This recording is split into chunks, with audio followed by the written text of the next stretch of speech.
मैं नीता न्यूज अंडमान 24/7 में आप सभी का स्वागत करती हूँ। हमारे द्वीपों में स्वास्थ्य से जुड़ी कई समस्याएं आए दिन उत्पन्न होती रहती हैं। कभी डॉक्टर्स, कभी नर्सेज, कभी इक्विपमेंट्स की कमी, कभी समय पर जरूरी सुविधा न मिलना। हमारे कई मरीज द्वीपों से अपना कीमती समय और पैसे खर्च कर मुख्य भूमि भी जाते हैं, क्योंकि उन्हें यह विश्वास होता है कि मुख्य भूमि के प्राइवेट हॉस्पिटल्स में बेहतर इलाज उन्हें मिल सकती है। इसी विषय में अरुण फर्टिलिटी और IVF सेंटर के साइंटिस्ट श्री सूर्यकांत जी ने हमारे चैनल से बात की और गायनिक रिलेटेड इश्यूज के बारे में बात की और यहीं पोर्ट ब्लेयर में बेहतरीन तकनीक के साथ उन सुविधाओं के बारे में भी बताया। चलिए हमारे रिपोर्टर यामिन जी की रिपोर्ट देखते हैं। नमस्कार, मैं यामिन न्यूज़ अंडमान 24/7 में आप सभी का स्वागत करता हूं। आज हम आए हैं 11 चरमा के Arun fertility and IVF centre, जहां पर मैं आप लोगों को बता दूं कि यहाँ के जो डॉक्टर्स हैं और यहाँ पे जो भी आधुनिक उपकरण यहाँ पे मौजूद है, इनकी जो सुविधाएं हैं, इन सब के बारे में हम आप लोगों को अवगत कराना चाहते हैं। इसीलिए आज हम इस क्लिनिक में आए हैं। चलिए अंदर चलते हैं। इस वक्त हम जो है अरुण हॉस्पिटल के जो रिसेप्शन है उसके दरवाजे के बाहर खड़े हैं। मैं आप दर्शकों को बताना चाहूँगा कि हमारे अंडमान निकोबार में Arun fertility and IVF centre जो है, क्लिनिक जो है, यहाँ पे ऐसे अनेकों सुविधाएं हैं स्वास्थ्य सेवाओं को लेकर। उन सब के बारे में हमने हमारे चैनल ने सोचा कि हम आप लोगों को उससे अवगत कराते हैं, ताकि अगर ऐसी कोई भी समस्याएं हैं जिनका समाधान आप लोगों को यहाँ अरुण हॉस्पिटल में प्राप्त हो सके, तो फिर आप लोगों को मुख्य भूमि जाकर इतना अपना समय और पैसा बर्बाद करने की ज़रूरत नहीं पड़ेगी, क्योंकि आए दिन स्वास्थ्य सेवाओं को लेकर हमारे द्वीपों में ये एक बहुत बड़ा मुद्दा है कि इनका बहुत समय जाता है, काफ़ी पैसे खर्च होते हैं मुख्य भूमि जाने के बाद में। लेकिन जब हमारी टीम को ये पता चला कि अरुण हॉस्पिटल 11 चरमा में ऐसी कई सारी सुविधाएं हैं जिसके लिए अब हमारे जो अंडमान के निवासी हैं उन लोगों को मुख्य भूमि जाने की ज़रूरत नहीं पड़ेगी, वे यहीं अरुण हॉस्पिटल में ही इसकी सेवा प्राप्त कर सकते हैं। हमारी कोशिश रहेगी कि अरुण हॉस्पिटल में जो डॉक्टर्स हैं हम उनसे बात करें, उनसे जाने कि क्या क्या सुविधाएं हैं यहाँ पे, कौन कौन सी जो आधुनिक उपकरण हैं जो हमारे स्वास्थ्य सेवाओं में इस्तेमाल किया जाता है, उनके बारे में भी जाने, ताकि आप लोगों को भी पूरा यकीन हो जाए कि आपकी जो भी समस्याएं हैं स्वास्थ्य को लेकर, अगर उनका इलाज यहीं पोर्ट ब्लेयर में ही हो जाए तो फिर आप लोगों को मुख्य भूमि जाने की ज़रूरत नहीं पड़ेगी। तो चलिए हम कुछ डॉक्टर से मिलते हैं और इनके जो पूरे जो लैब है इस पर एक नज़र डालते हैं। Arun fertility and IVF centre, नाम से ही आप लोगों को पता चल ही गया होगा कि यहाँ पे जो मैक्सिमम जो डॉक्टर्स हैं वे सब गायनोकोलॉजिस्ट ही होंगे, क्योंकि इन्हीं से रिलेटेड यहाँ पे सेवाएं दी जाती है स्वास्थ्य क्षेत्र में। हमारी खुशकिस्मती है कि हम यहाँ पे साइंटिस्ट सूर्यकांत जी उनके साथ बैठे हैं और उनसे हम कुछ बात करेंगे, कुछ जानकारियाँ लेंगे कि चूँकि ये एक फर्टिलिटी सेंटर है तो यहाँ पे जो पूरा जो प्रोसेस होता है बच्चा बनाने का, किन तरीक़ों से बच्चे को बनाया जाता है मॉडर्न टेक्निक के थ्रू, जो हमें साइंटिस्ट सूर्यकांत जी हमें अच्छे से एक्सप्लेन करेंगे। थैंक यू सर, हमें इनवाइट करने के लिए। आप Arun fertility and IVF centre के बारे में हमारे दर्शकों को खुलकर बताएं, ताकि जो दर्शक हैं उन लोगों को एग्जैक्टली पता चले कि यहाँ पे क्या क्या सुविधाएं मिलती हैं। आइलैंडर्स जो है मेनलैंड जाते हैं, जिनका बहुत समय पैसा उनका जाता है, तो वो सब बचत हो जाएगा अगर यहाँ पे वो लोग विजिट करेंगे। तो प्लीज़ थोड़ा इसे एक्सप्लेन करिए। बिल्कुल, हम यहाँ पे फैसिलिटीज़ जो दे रहे हैं उसमें हम ओवरऑल सारी ही चीज़ें पकड़ लेते हैं। जैसे कि अगर एक फ्रेश पेशेंट आता है, उसको पहले तो हमें स्कैन करके देखना पड़ता है। तो हमारे पास स्कैन मशीन्स हैं, हमारे पास यहाँ भी है, अरुण हॉस्पिटल में भी है, ताकि हम स्कैन करके पहले उनका यूट्रस, ओवरी, ट्यूब्स जो हैं ये सब देख पाएँ। ये सब देखने के बाद हम उनका जो सीमन टेस्ट करना होता है उसके लिए जो माइक्रोस्कोप चाहिए, उसके लिए जो केमिकल्स चाहिए, वो सारे माइक्रोस्कोप्स, केमिकल्स, वो सारे के सारे हमारे पास अवेलेबल हैं। हमारा एक स्कैनिंग माइक्रोस्कोप से लेके बाइनोकुलर माइक्रोस्कोप से लेके ट्राइनोकुलर माइक्रोस्कोप, जहाँ पे हम कुछ ऑपरेट कर सकते हैं, ऐसे मशीन्स भी हमारे पास अवेलेबल हैं, ऐसे माइक्रोस्कोप्स हमारे पास अवेलेबल हैं। एक बार जब हमें पता चल जाता है कि ओके ये एक पेशेंट है, लेट्स से एक फीमेल पेशेंट है जिसके ट्यूब्स ब्लॉक है, या फिर ओवरी में कोई सिस्ट है, या फिर यूट्रस में फाइब्रॉइड है या पॉलिप है, तो पेशेंट को कभी कभी इंजेक्शन स्टार्ट करने से पहले या फिर बच्चा डालने से पहले हमें कुछ छोटे ऑपरेशंस करने पड़ते हैं। हिस्टोस्कोपी करना हो, लैप्रोस्कोपी करना हो, एंडोस्कोपी करके देखना है कि अंदर क्या है।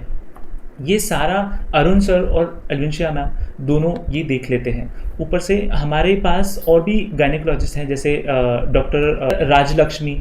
हमारे पास ये गायनी टीम ही बहुत बड़ी है, जिसकी वजह से हम बहुत सारे अलग टाइप के ट्रीटमेंट्स दे पाते हैं।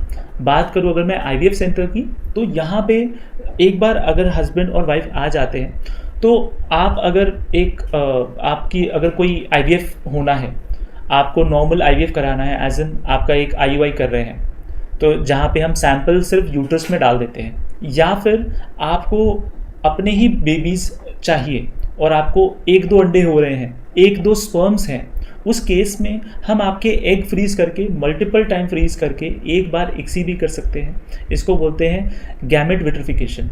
ये दोनों मेल और फीमेल दोनों में होता है। फीमेल में भी गैमेट फ्रीज़ कर सकते हैं, मेल में भी। एक ऐसा पेशेंट है, मैं अगर आपके साथ एक एग्जांपल शेयर करूं, हमारे पास एक ऐसा पेशेंट था जिसके हर बार सैंपल में 1 या 2 स्पर्म आते थे पूरे सैंपल में, और टीसा करने के बाद एक ये ऑपरेशन हुआ जिसमें हम टेस्टिस के अंदर नीडल से स्पर्म्स को निकालते हैं। उस केस में भी उसको 1 या 2 स्पर्म्स ही आ रहा था। तो हमने क्या किया, इसमें एक मेथड होता है सिंगल स्पर्म विट्रिफिकेशन। ये highest level of sperm vitrification है, मतलब एक स्पर्म आप फ्रीज कर सकते हो। यूजुअली अगर आप देखेंगे, जब हम आपका सैंपल फ्रीज करते हैं, नॉर्मली फ्रीज करते हैं तो एक वायल होता है। इस वायल में हम lakhs and millions of sperms एक बार में फ्रीज कर सकते हैं, लेकिन जब इसे थॉ करके यानी कि फ्रीज करके वापस से रिवाइव करते हैं तो ये ऑलमोस्ट 50 या 60% ही स्पर्म्स होते हैं जो जिंदा बच पाते हैं, अदरवाइज बाकी मर जाते हैं। ठीक है, क्योंकि ये सेमी विट्रिफिकेशन है, ये पूरा विट्रिफिकेशन नहीं है, वन टाइम में फ्रीज नहीं होता। लेकिन ये जो विट्रिफिकेशन मेथड बता रहा हूँ जिसमें एक ही स्पर्म को फ्रीज करते हैं, यहाँ तरीका चेंज हो जाता है। तो ये हाई एंड टेक्नोलॉजी है। ये वाला भी जो प्रोसीजर है वो हम यहाँ करते हैं। oocyte विट्रिफिकेशन की बात करें तो एक और हमारी पेशेंट थी जहाँ पे उनको अपना वो मॉडलिंग करती हैं। अब उनको है कि मैं 40s में जाके बेबीज़ करूँ, तो अभी वो अफोर्ड नहीं कर सकती कि वो 40s तक अपना एग्स को भी बचा ले, वो पॉसिबल नहीं है। उस केस में हमने, क्योंकि वो अभी सिर्फ 28 ईयर्स की हैं, हमने उनके एग्स फ्रीज कर दिए हैं। अब जब वो 40s में आएंगी, जब उनको बेबीज़ करने हैं और उनको अपने मनपसंद किसी भी आदमी के साथ बेबीज़ करने हैं, वो जब आदमी आएगा, भले ही वो फर्टाइल हो या इनफर्टाइल हो, वो कैसा भी उनका हस्बैंड हो, हम उनके स्पर्म ले सकते हैं। या फिर अगर वो सिंगल मदर बनना चाहती हैं, वो डोनर स्पर्म लेना चाहती हैं, तो वो डोनर का स्पर्म ले करके हम इनके अंडे को वापस से थॉ करके, मतलब गर्म करके, उसमें एक स्पर्म उनके पसंद का डाल सकते हैं। और डालने के बाद हम वो बेबीज़ को डे 5 तक ग्रो करने के बाद उन्हें ट्रांसफ़र कर सकते हैं।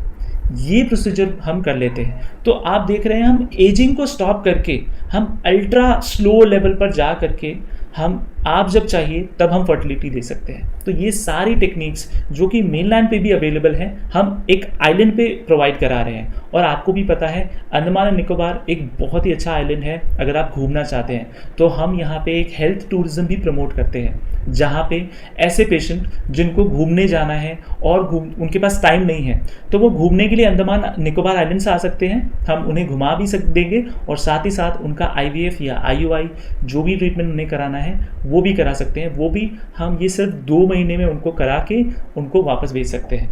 तो ये फैसिलिटीज़ भी है हमारे पास। सर, आपसे जानना चाहूँगा, अभी आपने कहा कि आप लोग जो है, जो वुमेन बॉडी से जो एग्स होता है उसको आप लोग प्रिजर्व कर देते हो, फ्रीज कर देते हो। सो एंड इवन 10-15 सालों के बाद भी जब चाहें तो वो जो लेडी चाहें तो वो उससे अपने बच्चे को बना सकती हैं, चाहे वो डोनर के थ्रू हो या फिर अगर उन्होंने शादी कर ली है तो अपने जो कपल है उनके स्पर्म को मैच करा के। तो लेडी आपको जो अपना एग्स यहाँ पे प्रिजर्व करने के लिए देती है, उनके लिए चार्जेस लगते हैं? जी हाँ, जो एग प्रिजर्वेशन होता है इसके कुछ चार्जेस होते हैं। ये कुछ मामूली चार्जेस हैं और इसके थ्रू होता ये है कि एक बार फ्रीजिंग चार्जेस लगते हैं। और मान लीजिए आपने 40 साल के लिए कर लिया, आपको है कि मैं अगले 10 साल के बाद देखूंगी क्या करना है मेरे एग्स के साथ, तो आप एक बार फ्रीजिंग का एक छोटा चार्ज होता है वो दीजिए। और हर साल एक साल के लिए एक छोटा सा अमाउंट है जो थाउजेंड्स रुपीज़ में ही है, लैक्स में नहीं जाता, थाउजेंड्स में ही है, जो आपको पे करना है। वन टाइम पेमेंट है और आप उसको 10 साल तक एक्सटेंड करा सकते हैं। ये होता क्यों है मैं ये भी बताना चाहूँगा आपको। ये होता इसलिए है क्योंकि हमारे पास एक गैस है नाइट्रोजन, जो अबंडेंस में है। हमारे पूरे एटमॉस्फेयर में गैस अगर आप देखें तो नाइट्रोजन सबसे ज़्यादा है, लेकिन इस नाइट्रोजन को हम लिक्विड फॉर्म में कंप्रेस करते हैं। हम उसको इतना दबाते हैं कि वो लिक्विड में कन्वर्ट हो जाए। जब वो लिक्विड में कन्वर्ट होता है उसका टेम्परेचर होता है -196। अब जब वो इतने नीचे जा रहा है, इस केस में आपका कोई भी, मैं अगर अपना हाथ का सेल भी डाल दूं तो उसका जो मॉलिक्यूलर एक्टिविटी है वो बंद हो जाती है। इस वजह से हम उसको 40 साल, 50 साल, 60 साल भी बिना किसी डिटोरिएशन, बिना किसी अफेक्ट के उसको वापस से रिवाइव कर सकते हैं। 10 साल के बाद उसकी पहचान कैसे होगी कि वो उन्हीं का एग्स था? बहुत अच्छा सवाल है। एक्चुअली हम करते ये हैं कि हर बार जब एक पेशेंट आता है उसका एक यूनिक आईडी होता है। वो यूनिक आईडी लेने के बाद, मान लीजिए एक पेशेंट आ रहा है, मैं एक एग्जांपल बता रहा हूँ कि एक पेशेंट आ रहा है, लेट्स से आज है 14 सितंबर 2023। तो हम पहले तो वो डेट मेंशन करते हैं, उसके बाद उन पेशेंट का पूरा नाम लिखते हैं। मान लीजिए कोई दूसरा पेशेंट था भी आज ही के दिन, दूसरा पेशेंट भी था, तो उसको एक यूनिक आईडी हर किसी को कंपलसरी रहता है। Example, Arun fertility IVF centre है तो AFC 123, और अगर सेम नाम का एक और आदमी है तो उसका रजिस्ट्रेशन जब होगा तो उसको लिखेंगे अरुण फर्टिलिटी IVF सेंटर 1234, है ना। तो यूनिक आईडी सबके होते हैं, सबका नाम कंप्लीट होता है, सबका डेट ऑफ फ्रीजिंग रहता है, और ये बहुत रेयर होता है कि कोई दो लोग एक ही नाम के, एक ही सरनेम के, एक ही वाइफ नाम भी सेम ही है और वो एक ही दिन पे आ जाए। ये बहुत रेयर है, पर अगर होता भी है तो यूनिक आईडी से ये चीज़ें हम कंट्रोल कर पाते हैं। तो ये सिर्फ यूनिक आईडी के थ्रू ही कंट्रोल होता है। अगर किसी ने आप लोगों से ये कहा कि यूनिक आईडी के अलावा मुझे जानना है कि ये मेरा ही बॉडी का एग है, तो उसको कोई टेस्ट करने का ऐसा कोई माध्यम है? बिल्कुल। अगर आप मान लीजिए किसी टाइप का, मान लीजिए मिसमैच हो गया, लेट्स से एक अर्थक्वेक आ गया, ठीक है, अर्थक्वेक आ गया या कोई भी हैवॉक इज देयर। अब इस केस में क्या हो गया, मान लीजिए स्ट्रॉज इधर उधर हो गए, राइट, मैंने जिस लोकेशन पे रखा था उस जगह पे नहीं है, ठीक है। इस केस में हमने लेबलिंग जो की है, अब ये हम उसे बोलते हैं, एक डिवाइस होती है उसको बोलते हैं स्ट्रॉ। ये एक ये लंबी बहुत ही पतली सी स्ट्रॉ होती है, इसके अंदर बच्चा यहाँ होता है और यहाँ पूरे एरिया में लेबलिंग होती है, और लिक्विड नाइट्रोजन में वो लेबलिंग मिट नहीं सकती। तो अगर अनलेस आप उसको बाहर निकालें, उस स्ट्रॉ को गर्म करें और अल्कोहल से वाइप करें, तभी जाके वो आइडेंटिटी जाएगी। तो इस केस में आपके एम्ब्रियोज बिल्कुल सेफ हैं, वो नहीं जाएंगे। फर्स्ट थिंग, मान लीजिए किसी ने निकाल करके वार्म करके उसको इरेज कर दिया, आपने अगर इरेज कर दिया तो ये बच्चा मर चुका है, इसकी एजिंग हो चुकी है, इसकी सेल एजिंग मैच नहीं करेगी। तीसरी बात, मान लीजिए एक मिसमैच हो गया जहाँ पे एक गैमेट ऐसा है जिसका एग, मान लीजिए एक फीमेल का दूसरे फीमेल में चला गया। इस केस में अगर ये पता लगाना है तो आप उसका माइटोकॉन्ड्रियल DNA चेक करवा सकते हैं। एग्जाम्पल, अगर मैं एक फीमेल हूँ और मेरा एक बच्चा है, मेल है या फीमेल है, अगर मुझे ये पता करना है कि इसका पापा, ये लड़का है और उसका पापा यही है क्या, तो आप DNA टेस्ट नॉर्मली कर सकते हैं। लेकिन अगर फीमेल का पता करना है तो आप माइटोकॉन्ड्रियल, यानी कि oocyte एग का पता करना है तो आप माइटोकॉन्ड्रियल DNA चेक कर सकते हैं। वो सिर्फ फीमेल टू फीमेल ही कैरी करता है, वो मेल टू मेल कैरी नहीं करता। तो आप माइटोकॉन्ड्रियल DNA टेस्ट करके भी पता कर सकते हैं कि ये एग जो आपने इतने सालों से फ्रीज किया है वो आप ही का है कि नहीं। एक और चीज़ जो हम बहुत ज़्यादा ध्यान देते हैं वो ये, मान लीजिए एक ही दिन में हमारे पास 2 पेशेंट है या 3 पेशेंट है या 4 पेशेंट है। इस केस में होता ये है कि हमने आपको, जब हम लैब के अंदर ले जाएंगे, हम आपको दिखाएंगे हमारे पास बहुत सारे इनक्यूबेटर्स हैं। एक बॉक्स इनक्यूबेटर है जो बड़ा है और एक छोटा इनक्यूबेटर है। इन इनक्यूबेटर्स में हम जब बेबीज़ को रखते हैं तो हर इनक्यूबेटर के चैम्बर होते हैं अलग अलग। हर चैम्बर में एक ही बेबी, एक ही कपल का बेबी होता है, उसमें दूसरे कपल का बेबी नहीं होता। तो इस तरीके से भी जो मिसमैचिंग का है वो हम कवर कर लेते हैं। तो अगर आपको अंडमान निकोबार में ऐसे 100 क्लाइंट्स मिल जाएं जो कहेंगे कि हम अपना एम्ब्रियो फ्रीज कराना चाहते हैं, हम 5 साल के बाद, 10 साल के बाद, 12 साल के बाद हम उस बच्चा वो करेंगे, तो इस मामले में क्या आप लोगों के पास उतनी फैसिलिटी है कि आप 100 बेबीज़ को फ्रीज करके रख सकें? बिल्कुल। करंटली हमारे पास जो क्रायो टैंक्स हैं, देखिए फैसिलिटी इसको बढ़ाने के लिए सिर्फ नंबर ऑफ टैंक्स बढ़ाने पड़ेंगे हमें, और कुछ नहीं है।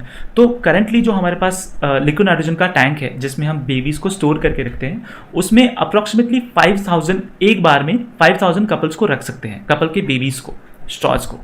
तो अगर हमें मान लीजिए ये एक्सीड करता है तो हमें बस नंबर ऑफ टैंक्स बढ़ाने हैं, जो कि बहुत ज़्यादा हमारे लिए भी एक्सपेंसिव नहीं होता। नॉर्मली एक और दूसरा टैंक ला सकते हैं और हम उसमें स्टोरिंग कंटिन्यू कर सकते हैं।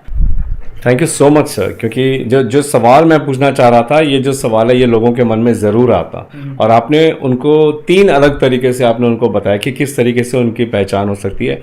और हमें भी काफ़ी खुशी हुई कि हमारे अंडमान निकोबार में ये सारी सुविधाएं हैं, ये सारी चीज़ें जो सर्विसेज है जिसके लिए लोग मुख्य भूमि जाते थे, अब उन्हें नहीं जाना पड़ेगा, यहीं अरुण हॉस्पिटल में उन्हें प्राप्त हो सकेगी।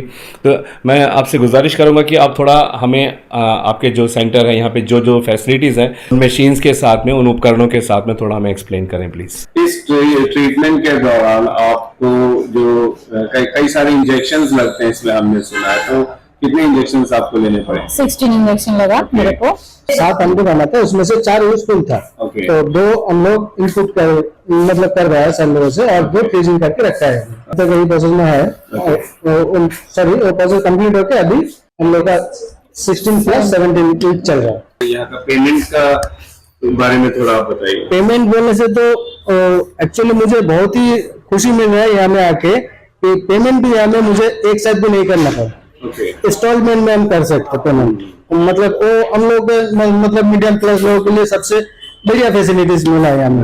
और यहाँ का जो साफ सुथरा, वो तो मतलब बोलने की जरूरत नहीं है, हम लोग तो शायद देख भी सकते हैं यहाँ में पूरा साफ सुथरा यहाँ का स्टाफ लोगों का बिहेवियर। और एक चीज यहाँ में फैसिलिटीज अच्छा मिला है यहाँ में, मतलब कोई भी मेडिसिन या कोई भी इंजेक्शन के लिए मुझे बाहर भागा दौड़ी नहीं करना पड़ा, सब फैसिलिटीज मुझे इधर ही मिल गया। इनके अपने फार्मेसी में? हाँ जी, अरुण हॉस्पिटल के फार्मेसी में जो मिला। और इंजेक्शन के टाइम घर जाके भी प्रोसेस लोग प्रोवाइड करते हैं, मतलब इंजेक्शन के टाइम पे। और इवन एक दिन मुझे मतलब कोई प्रोसेस चलने टाइम, एक दिन रात को मतलब मुझे रात हो गया था, तो कहीं से मुझे घर भी ड्रॉप कर रहे थे। मेरा जो था, मेरा स्पर्म काउंट थोड़ा कम था, तो आईवीएफ प्रोसेस में मेरा हो जाएगा। वही हम लोग जानकारी लेके फिर आ जाएगा हमें प्रोसेसिंग करने के लिए। ANH जो क्वालिटी है वो थोड़ा डाउन है, इसलिए हम लोग यहाँ डॉक्टर के पास डॉक्टर यहाँ कंसल्ट करने के लिए पहले 2 साल पहले मिडलाइन जाके ट्राई किया था हम लोग, वो सक्सेसफुल नहीं हुआ। फिर इधर आके पता चला कि मेरे एक्चुअली क्या है ना, मेनलैंड में आना जाना खर्चा तो रहता, तो हमें एक होटल का खर्चा रहता, खाने पीने का खर्चा एक अलग से हो जाता, फिर प्रोसेसिंग का चार्जेस, जो हॉस्पिटलिटी का चार्जेस जो रहेगा वो तो रहेगा ही। तो उसी फैसिलिटीज को हम जब आइलैंड में मिल रहे हैं मुझे, तो हम क्यों ना इधर ही ट्राई करें। फिर सर लोग ऐसे आके बात की, हम लोग बात करके थोड़ा सेटिस्फाई मिला, फिर हम लोग प्रोसेसिंग शुरू किया, तो चलता प्रोसेसिंग। तो रिजल्ट क्या पॉजिटिव रिजल्ट मिला? पॉजिटिव रिजल्ट मिला। अभी मिसेस का 16 वीक चल रहा है। ओके, 17 वीक चल रहा है और 16 इंजेक्शन लगा है मेरे को। उसके बाद शुरुआत में जी 16 इंजेक्शन लगा, तो उसमें से 7 एमयू निकला। ओके, उसमें से 4 अच्छा है, 2 ट्रांसफर किया और 2 फ्रीजिंग करके रखा। ओके, अभी मेरा 17 वीक चल रहा है। ये है हमारा रिसेप्शन एरिया, ये है हमारे रिसेप्शन में सुरेखा। यहाँ पे रिसेप्शन देखते हैं, यहाँ पे हम पेशेंट को जितना उसका काउंसलिंग करना होता है कि कहाँ से कौन से टेस्ट कराने हैं, कौन सा पहले काउंसलिंग होगा, कौन सा काउंसलिंग बाद में होगा, वो सारी चीजें यहाँ होती है। ये आपका वेटिंग एरिया है। तो चलिए अंदर चलते हैं। ये रूम है हमारा डॉक्टर्स रूम। यहाँ पे हम लोग अपना पेशेंट काउंसलिंग करते हैं। I show you inside. यहाँ पे वेटिंग एरिया है पूरा, आप यहाँ आके पेशेंट काउंसलिंग कराते हैं और जितने भी आईवीएफ की डिटेल्स हैं जो बात करनी रहती है वो यहाँ पे इस रूम में बताते हैं। सो ये हमारा एडमिनिस्ट्रेशन रूम है। यहाँ पे हम जो भी पेमेंट रिलेटेड बातें होती हैं, आपका जो भी एडमिनिस्ट्रेशन है वो यहाँ पे मैडम देखती हैं। उसके बाद हमारे पास फार्मेसी है जो यहाँ पे रहता है। हम सारा स्टॉक अपना फार्मेसी का एक साथ ही रखते हैं ताकि कोई शॉर्टेज ना हो, कोई इशू ना आए, कोई मेडिसिन एक्सपायर हो रहा है वो हम सब देखते रहते हैं एक साथ ही। हमारे और भी काउंसलिंग रूम है। अभी पेशेंट अंदर है इसलिए हम आपको ले नहीं जा सकते अंदर। अंदर काउंसलिंग रूम है, उसके बाद एक IUI रूम है जहाँ यहाँ प्रोसीजर चल रहा है। IUI है जहाँ पे हम सैंपल वॉश करके डायरेक्टली पेशेंट के, जो फीमेल पेशेंट है उसके यूट्रस में डाल देते हैं। तो वो डायरेक्टली एक नेचुरल प्रोसीजर के जैसा हो जाता है कि आप नेचुरली प्रेग्नेंट हो रहे हो, ऐसा हो जाता है ऑलमोस्ट। सिर्फ सैंपल बाहर निकालते हैं और कुछ नहीं है। तो ये बहुत इजी और बहुत ही इफेक्टिव प्रोसीजर है। इसके बाद ये ऑटोक्लेव रूम है। यहाँ पे जितने भी हमारे जो वेसल्स होते हैं, जो भी मशीन्स हैं, वो सारे के सारे इसके अंदर वॉश होते हैं। ये है हमारा एंड्रोलॉजी लैब। यहाँ पे मैं आपको दिखाता हूँ कि कैसे सैंपल वॉश करते हैं। ये है हमारे एंड्रोलॉजिस्ट संतोष कुमार। मैं आपको ले चलता हूँ अब वार्ड में, जहाँ पे हमारे पास पेशेंट्स हैं, जहाँ पे हम पेशेंट को देखते हैं। तो ये एरिया है जहाँ पे हम स्कैनिंग करते हैं पेशेंट का, अल्ट्रासाउंड करते हैं, देखते हैं कि पेशेंट का फॉलिकल्स ठीक है कि नहीं है, एंडोमेट्रियम बन रहा है कि नहीं बन रहा, तो यहाँ पे हम स्कैन करके देख लेते हैं। उसके बाद ये हमारा सीमेन कलेक्शन रूम है, जिसका डायरेक्ट एक बॉक्स के थ्रू कनेक्शन रहता है। मैं आपको बॉक्स दिखाता हूं। ये एक बॉक्स है जहां से सैंपल को एंड्रोलॉजी लैब में डायरेक्ट पास कर सकते हैं। तो आपको हैंड ओवर करने के लिए दूर जाना नहीं पड़ता, ये डायरेक्टली पास हो जाता है। और इसमें वॉशरूम वगैरह सब कुछ है, सो दैट पेशेंट कंफर्टेबली अपना सैंपल दे पाए। ये स्कैन रूम है।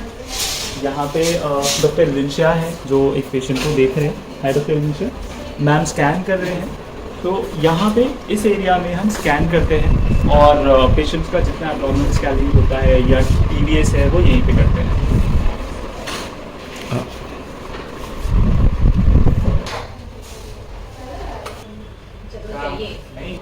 यहाँ पे हम पेशेंट फीमेल वार्ड है, यहाँ पे हम पेशेंट देखते हैं। सॉरी, हम लोग एक छोटा सा इंटरव्यू कर रहे हैं, प्लीज डोंट माइंड। तो ये पेशेंट्स हैं, हम यहाँ पे इनका जो भी ब्लड चेक करना होता है, IV लगाना है, कुछ भी करना है, ये इस एरिया में होता है। हमारे पास कैपेसिटी अच्छी है तो हम एक साथ 5-6 पेशेंट को देख सकते हैं यहाँ। तो आपको अगर रात भर भी एडमिट होना पड़ता है किसी एक को, तो पेशेंट रह सकता है, हम लोग फैसिलिटी प्रोवाइड करते हैं। उसके बाद ये हमारा स्टोर रूम है जहाँ पे हम जितने भी डिस्पोजेबल लगते हैं हमारे IVF लैब के लिए या फिर पेशेंट्स के लिए, वहाँ पे जितना स्टोर रूम है सारा स्टोर रूम है, स्टोरेबल सारी चीज़ें। ये है हमारा OT, यहाँ पे हम ऑपरेट करते हैं पेशेंट्स को। जितना ओवम पिकअप करना है या ट्रांसफर करना है वो यहीं पे होता है। So we have doctor Linshiya, ma'am explain करेगी क्या करते हैं हम OP में। ये हमारा ऑपरेशन थिएटर है। इधर हम लोग प्रोसीजर जैसा एम्ब्रायो ट्रांसफर भी करते हैं और हम पिकअप भी करते हैं। ओके, फर्स्ट ऑफ ऑल ये हमारा एनेस्थीसिया मशीन है और पेशेंट टेबल है। तो पेशेंट को इधर दिखाते हैं, हम लोग स्कैन करके पेशेंट का फॉलिकल्स को देखते हैं। जैसा एक जो स्कैन इमेज है, ये फॉलिकल्स जो रेडी है पिकअप के लिए, तो थ्रू हमारा मशीन सक्शन से हम लोग वो एग्स को एस्पिरेट करते हैं। एस्पिरेट करके हम लोग लैब में देते हैं। Okay. That's the lab door. वो 5 बॉक्स है जो कि डायरेक्टली यहाँ से कोई दूसरे साइड पे खड़ा रहता है। Okay. दूसरे साइड पे खड़ा होने से डिस्टेंस ज्यादा ट्रैवल करने की जरूरत नहीं है उन लोगों को। जैसे कि मैं अगर ओपन करूँ, ये डायरेक्टली यहाँ ओपन होता है और जहाँ पे हमारे पास एक लैब में कोई एंड्रोलॉजिस्ट है, एम्ब्रियोलॉजिस्ट है, वो खड़े हो जाते हैं जो आपको पूरा बताते हैं कि एग्जैक्टली लैब कैसा है। तो अभी आप आ चुके हैं एम्ब्रियोलॉजी लैब में। ये वो एरिया है जहाँ पे आपके बेबीज बनते हैं। हम यहाँ पे आपके बेबीज बनाते हैं। इस पूरे एरिया में मैं अगर शुरू करूँ तो ये है हमारा लैमिनार एयर फ्लो। इस एयर फ्लो में जो भी फिल्टर्ड एयर है, प्रोसेस्ड एयर है, जो जिसका पार्टिकल काउंट बहुत कम है, मतलब उसमें कोई पोल्यूशन पार्टिकल्स नहीं होंगे, वो एयर ये फिल्टर आउट करके देता है और ये पूरा एरिया हीटेड रहता है। ये आपके बॉडी टेम्परेचर पे रहता है पूरा 37 डिग्रीज। ये मेंटेन करने के बाद हमें जितना भी हैंडलिंग करना है गैमेट्स का, मतलब उसे वॉश करना है, उसे सेपरेट करना है, एक डिश से दूसरे डिश में डालना है, वो यहाँ पे रहता है। उसके बाद हम ये जो आप देख रहे हैं इसे बोलते हैं ड्राई गैस इंक्यूबेटर। इसमें हम आपके बेबीज को रखते हैं। हम ऑलमोस्ट 5 डेज तक इसमें आपके बेबीज को रखते हैं। हर चैम्बर में एक पेशेंट का रहता है। इस पूरे चैम्बर में कोई एक पेशेंट होगा जिसका हम बच्चे रखेंगे, इसमें कोई और पेशेंट रहेगा। उसके बाद ये हमारे गैस सिलेंडर्स हैं जिन्हें हम अलग से मेनलैंड से लेके आते हैं और ये है बॉक्स इंक्यूबेटर। ये ऐसा बैकअप रहता है जस्ट इन केस आपका एम्ब्रियोज ज्यादा हो गए। मान लीजिए मेरे पास एक पेशेंट आज आया, कल एक और पेशेंट आया, परसों एक और पेशेंट आया, तो अगर उधर जगह नहीं है तो मैं इसके अंदर भी डाल सकता हूँ। मैं इसके अंदर डालने के बाद इसमें भी सेम बैकअप रहता है, पर ये डिफरेंस ये है कि वो आपका मेन कल्चर है, उसमें आप जब डे 5 लेके जा रहे हो तो उसी में डाल देते हो। अगर 1-2 डे तक रखना है तो इसमें रख सकते हैं। तो हम लोग शिफ्टिंग करते रहते हैं अगर कोई ज्यादा नंबर ऑफ पेशेंट आ जाए। हालांकि हम प्रैक्टिस ये करते हैं कि एक बार में एक पेशेंट को ही ट्रीट करें ताकि कोई गैमेट मिक्सिंग ना हो और पेशेंट को हम अपना फुल 100% टाइम दे पाए, which is very important in IVF centre. मैं आपको एक और चीज दिखाता हूं जो कि इसकी मेन पार्ट है, वो ये है मशीन। ये है ICSI machine, intracytoplasmic sperm injection. ये जो आप 2 होल्डर्स देख रहे हैं, इससे हम नीडल लगाते हैं, स्पेशल माइक्रोस्कोपिक नीडल आते हैं जिससे हम बच्चों को होल्ड करते हैं। मान लीजिए किसी का एग, आप वाइफ का अगर एग यहाँ है तो स्पर्म यहाँ होगा, और उन दोनों को एक स्पर्म को एक एग में डालने के बाद इस मशीन पे डाल के वापस से हम लैमिनार एयर फ्लो पे इधर ले आते हैं। यहाँ पे लाने के बाद फिर हम जो हमारा ट्राई गैस इंक्यूबेटर है उसमें डाल करके ऑलमोस्ट 5 डेज तक इंक्यूबेट करते हैं। ये 3 गैसेस लेता है, ऑक्सीजन, कार्बन डाइऑक्साइड, नाइट्रोजन, ऐसे करके ये बेबीज को बनाता है। तो उनको गैस भी चाहिए, उनको न्यूट्रिएंट्स भी चाहिए और उनको प्रोटीन, अमीनो एसिड्स भी चाहिए। ये है हमारा टैंक, नाइट्रोजन टैंक। यहाँ पे हम बेबीज को स्टोर करके रखते हैं। ये है लिक्विड नाइट्रोजन, इसका टेम्परेचर -196 होता है। ये जो आप वेपर्स देख रहे हैं ये बहुत ही ठंडा है। बेबीज को हम इस तरीके से इन कैंस में रखते हैं। I'll show you। इस तरीके से हम कैंस में छोड़ते हैं।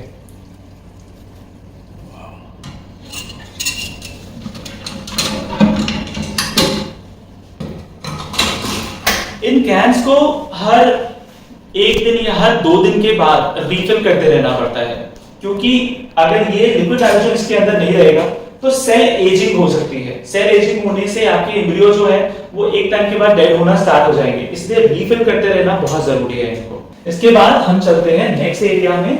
यहाँ पे हम लिक्विड नाइट्रोजन जो लाते हैं उसमें फिल करते हैं, उसे हम इधर स्टोर करके रखते हैं। कोई स्पर्म है उसको अलग स्टोर करते हैं, अगर कोई रिफिल करना है वो इसमें करते हैं। अगर कोई पॉजिटिव पेशेंट है, HIV पॉजिटिव है, हेपेटाइटिस पॉजिटिव है, किसी भी टाइप की बीमारी है, उसे हम दूसरे कैन में डाल देते हैं ताकि किसी भी टाइप का ट्रांसफर ना हो। उसके बाद बच्चों को जो खाने के लिए मीडिया चाहिए, वो उनके जो न्यूट्रिएंट्स हैं वो इधर रहते हैं। हम सारे टाइप के मीडियाज रखते हैं, जहां पे हमें डीएनए फ्रेगमेंटेशन करना हो, उनको कल्चर कराना हो, उनको वॉश करना है, वहां पे हम सारे मीडियाज यहाँ पे स्टॉक करके रखते हैं। तो सर इस रूम के बारे में हमारे दर्शकों को थोड़ा बताइए प्लीज। ये जो रूम है ये आईवीएफ लैब है। Okay. इस लैब में ही सारे बच्चे बनते हैं। जैसे ये लैमिनार एयर फ्लो है, यहाँ पे हम लोग ये माइक्रोस्कोप, स्पेशल माइक्रोस्कोप्स है। ये आपके बाइनोकुलर या मोनोकुलर नहीं है, ट्राइनोकुलर माइक्रोस्कोप है। इसमें भी स्क्रीन्स लगे होते हैं, हम पेशेंट को फोटोज देते हैं। उसके बाद ये एक लैमिनार एयर फ्लो देता है, मतलब एक कंसिस्टेंट एयर देता है जिसमें कोई पोल्यूशन ना हो। इसके बाद आप वहां देखें, ये हमारा एयर प्यूरिफायर है। ये स्पेशल एयर प्यूरिफायर हमारे लिए इसलिए है क्योंकि कोई भी लैब में जो एयर क्वालिटी है वो बहुत इंपॉर्टेंट है। आपका एयर अच्छा नहीं है, पोल्यूशन है, तो मिसकैरेजेस बहुत बार इसलिए भी होते हैं। So we can say that this room is like 100% bacteria free. Yes, हम इसको डेली बेसिस पे 100% 7% अल्कोहल से क्लीन करते हैं। उसके बाद स्पेशल केमिकल्स आते हैं, उससे डेली बेसिस पे क्लीन करते हैं ताकि इसमें कोई केमिकल ना हो, कोई स्मेल ना हो। इसके बाद जब यहाँ पे आपका लैब ओटी से जब आपका एग्स आते हैं, एग्स आने के बाद हम यहाँ पे जब प्रोसेस करके इनमें हम कुछ डिशेस रखते हैं। Okay. ठीक है, मैं एक छोटा सा आपको ओपन करके दिखाता हूँ। जैसे ये इसमें डिशेस है, तो ये डिशेस अभी हम नेक्स्ट जो प्रोसीजर कल करने वाले हैं उसके लिए हमने डिशेस रखे हैं। Okay. उनके लिए पहले से बना देते हैं। बनाने के बाद कैसा है, वो थोड़ी देर कल्चर होते हैं। अब जब मैं पेशेंट का एग लूंगा उसके बाद उन्हें पहले रखना पड़ता है, उनको कल्चर करना पड़ता है। वो कल्चर करने के बाद उनमें बहुत सारे डिशेस लगते हैं, तो सबके लिए एक बार भी डिश सारा बना के रखना पड़ता है। अगर एक पेशेंट के लिए 5 लग रहा है, 6 लग रहा है, तो सारे पहले से बनाओ। उसके बाद हम इसमें शिफ्ट करके 1-2 घंटा रेस्ट देते हैं बच्चों को, ताकि वो सेटल हो जाए। अब उसका जो, क्योंकि हमने अभी तो माँ के अंदर से निकाला है, तो उनको भी थोड़ा टाइम लगता है कि मैं स्पेस लूं, मैं कहाँ नए एनवायरनमेंट में आ गया, एडजस्ट होने में टाइम लगता है। एक बार जब वो एडजस्ट हो जाता है, फिर हमने जो एंड्रोलॉजी आपको दिखाया, वहां से स्पर्म लेते हैं और यहाँ पे एक डिश लेते हैं। उसके अंदर स्पर्म को लोड करते हैं और एग को लोड करते हैं। Okay. लोड करने के बाद इसे हम लेके जाते हैं इस मशीन पे। What is called this? इसको बोलते हैं ICSI machine, intracytoplasmic sperm injection. मतलब Right. जो एग है उसके साइटोप्लाज्म में एक स्पर्म, एक एग के एक स्पर्म डाल देते हैं और वो डालने के बाद हम उसे वापस अपने ट्राइगैस इंक्यूबेटर में डाल देते हैं और उसे 5 दिन के लिए छोड़ देते हैं। क्योंकि उन सेल्स को बड़ा होना पड़ता है। वो पहले तो एक सेल होते हैं, लेकिन बाद में डे 5 में वो 100 सेल्स बन जाते हैं। हाँ, इनमें बहुत सारे ऐसे एम्ब्रियोज हैं जो अरेस्ट हो जाते हैं, जो अच्छे नहीं है वो अरेस्ट हो जाएंगे। अच्छा। लेकिन जो हेल्दी है वो डे 5 तक जाएंगे। तो ये फिल्ट्रेशन बहुत जरूरी है। बहुत सारे लोग क्या करते हैं, डे 3 पे ही डाल देते हैं। तो वहां पे एक बहुत स्पेशल चेक पॉइंट होता है जिसको बोलते हैं पेरेंटल जीन एक्टिवेशन। इसमें फादर का जो जीन है वो एक्टिवेट होता है। कई बार वो फादर का जीन एक्टिवेट ही नहीं होने देते और डाल देते हैं। तो उसका डिसएडवांटेज क्या है? डिसएडवांटेज ये है कि अगर आपको पता ही नहीं है, एग्जांपल मैं आपको कोई फोन बेच रहा हूं और वो फोन में कैमरा नहीं है लेकिन मैंने बाहर कैमरा लगा दिया, ठीक है, और मैं कैमरा को क्या बोलूंगा कि आपका इंस्टॉलेशन हो जाएगा, कैमरा एक्टिवेट बाद में हो जाएगा, मैंने आपको दे दिया। अब देने के बाद तो मैं कैमरा एक्टिवेट हुआ नहीं हुआ आपको नहीं पता, है ना? और अगर हो गया तो बोलेंगे अच्छी बात है, हो गया। नहीं हुआ तो आप बोलेंगे वो आपकी किस्मत खराब। लेकिन हम क्या करते हैं, हम डायरेक्टली डे 5 पे ब्लास्ट जब डालते हैं, ब्लास्टोसिस बोलते हैं उसे, वो उसमें बहुत सारे सेल्स होते हैं, तो उसका एक ही काम है, जब डे 3 डालते हैं तो उसको डे 5 तक ग्रो करना पड़ता है। उसमें आप 2 डालोगे शायद वो 2 आगे नहीं जाते, अरेस्ट हो जाते। हम डे 5 जो लेते हैं उसका एक ही काम है, वो जाके इम्प्लांट होता है एंडोमेट्रियम में। तो जैसे उसका सिर्फ जैसे इम्प्लांट होगा डे 14 पे बीटा एचसीजी टेस्ट करते हैं, पॉजिटिव आ गया, डन, आपका प्रेगनेंसी का कैरी ऑन होता है। We directly put it back into uterus. उसके लिए स्पेशल कैथेटर्स आते हैं जो हम मेनलैंड से मंगाते हैं, वो सारा मंगा करके हम यहाँ पे स्टॉक करके रखते हैं। तो जब हम एग्स निकाल लेते हैं तो वो एग निकालने के बाद 2 महीने का गैप देते हैं ताकि पेशेंट रेस्ट करे, क्योंकि उसको अभी हमने इंजेक्शन जो दिए हैं वो हार्मोनल इंजेक्शन है। ये हार्मोन्स बहुत ही ज्यादा एलिवेट कर देते हैं हम, क्योंकि हमें एग निकालने होते हैं। एग निकालने के बाद हम उसे सप्रेस करते हैं, 2 महीने का रेस्ट देते हैं। उसके बाद जब पेशेंट रिलैक्स होकर 2 महीने बाद वापस आता है तो हम उसको डाल देते हैं। यहाँ पे जो रखा हुआ था वो आप फिर दोबारा उसको प्लांट और इस 2 महीने के बीच में सेल एजिंग ना हो, मतलब आपके जो बच्चे हैं वो बड़े ना हो जाए, क्योंकि वो 6 दिन 7 दिन के बाद डेड हो जाते हैं। तो तब तक के लिए स्टोर करने के लिए हम ये यूज करते हैं। यहाँ पे हम लिक्विड नाइट्रोजन के अंदर उसे फ्रीज करके रखते हैं। इसके अंदर you like stopping the growth of the child of a life. Yes. Wow. उसको हम मॉलिक्यूलर लेवल पे स्टॉप कर देते हैं। वो अगर एक सेल है तो वो एक सेल पे उसका 1 दिन का एज है तो वो 1 दिन की एज रहेगी। 40 साल बाद भी अगर आप निकालो कि मुझे अपना बच्चा ट्रांसफर कराना है, मैं 40 साल बाद भी इसके बाद इसके अंदर से निकालूं तो वो 1 दिन का ही होगा। नहीं लग रहा आप लोगों को कि हम किसी साइंस फिक्शन मूवी में ऐसी कई सारी चीजें हम लोग मूवीज में देखते हैं कि लाइक ह्यूमन का जो ग्रोथ है उसको स्टॉप कर दिया गया और एक लाइफ जो है वो वहां पे प्रोटेक्टेड है। After like 5 years 10 years doctor कह रहे हैं कि 40 साल बाद उसको एक्टिवेट कर सकते हैं, and the child will come out after 40 years with the same age. I would say hats off to technology, science and our scientists, definitely. Sir आपने तो बहुत अच्छे से एक्सप्लेन किया। मैं ये जानना चाहूंगा कि आप लोग का जो सक्सेस रेट है इस फील्ड में क्या है? देखिए, हम जो आईवीएफ करते हैं उसमें जब आप नॉर्मल एक सेल्फ पेशेंट की बात कर रहा हूं, मतलब आपका खुद का एग है और खुद का स्पर्म है, इन दोनों केसेस में हम जो आपको जब आईवीएफ करते हैं तो ऑलमोस्ट हम 75 से 85% का प्रेगनेंसी रेट रखते हैं। मतलब आपने अगर 100 मैंने ट्रांसफर किए हैं बच्चों को वापस मां के अंदर, तो उसमें से 75 to 85% ऐसे बच्चे हैं जो प्रेगनेंसी हो जाएगी और डिलीवरी भी हो जाएगी। और हम डिलीवरी तो हमारा नॉर्मल अरुण हॉस्पिटल में करते हैं। तो ये हमारा सक्सेस रेट रहता है जो कि हम हर महीने कंटिन्यूअसली ये मेंटेन करके रखते हैं। पूरे साल का जो अगर प्रेगनेंसी रेट निकालें तो वो 70 to 85%। What about the rest? Unsuccessful क्यों है? बहुत सारे कारण हैं। जैसे साइंस में ना कोई भी चीज फिक्स नहीं होती कि मैंने आज मान लीजिए मुझे आज बुखार है, मैंने आपको एक दवाई दी, ठीक है, और खुद भी एक दवाई दी, तो हो सकता है मेरी बीमारी ठीक हो जाए लेकिन आपकी ना हो। तो हर पेशेंट अलग है, हर पेशेंट पे काम नहीं करता। कभी कभी पेशेंट ऐसा भी होता है कि वो कुछ मेडिसिन लेने में प्रॉब्लम, उनको एलर्जी हो जाए या उनको सूट ना कर रहा हो या फिर वो कुछ गड़बड़ हो गई जिसकी वजह से वो इम्प्लांट नहीं हो पाए। तो बहुत सारे ऐसे पेशेंट है जो थोड़ा बहुत गड़बड़ कर देते हैं जिसकी वजह से वो नेगेटिव आ जाता है। अदरवाइज अगर पेशेंट एज पर हमारे प्रोटोकॉल चले और हम सारे फाइंडिंग्स निकालने के बाद ही ट्रांसफर करते हैं। तो अगर वो फॉलो करे तो ये सक्सेस रेट रहता है, फिर नेगेटिव आने के चांसेस बहुत लो हो जाते हैं। क्योंकि आगे जाके कोई जेनेटिक एब्नॉर्मलिटी है तो बेबी ग्रोथ बंद हो जाएगी, अदरवाइज प्रेगनेंसी कंटिन्यूअसली स्मूथ चलती है।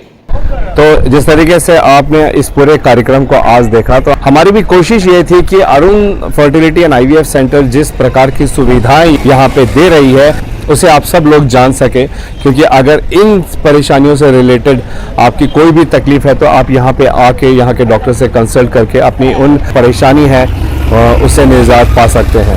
हमने जब बात की साइंटिस्ट सूर्यकांत जी से, उन्होंने बहुत अच्छे तरीके से हर उपकरण के बारे में हमें बताया।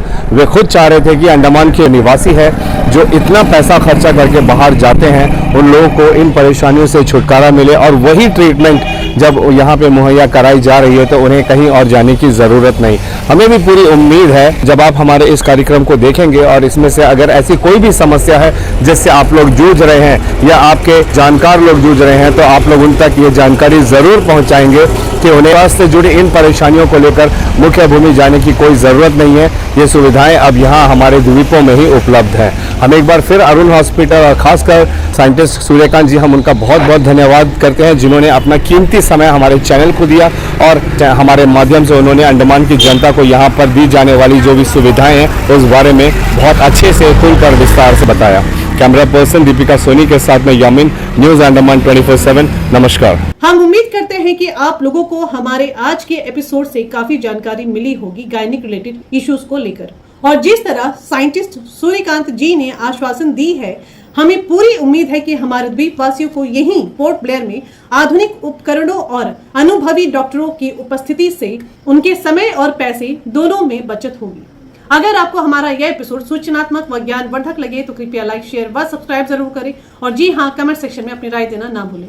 इसी के साथ मैं नीता न्यूज अंडमान 24/7 से आज किस कर से विदा लेती हूँ। नमस्कार।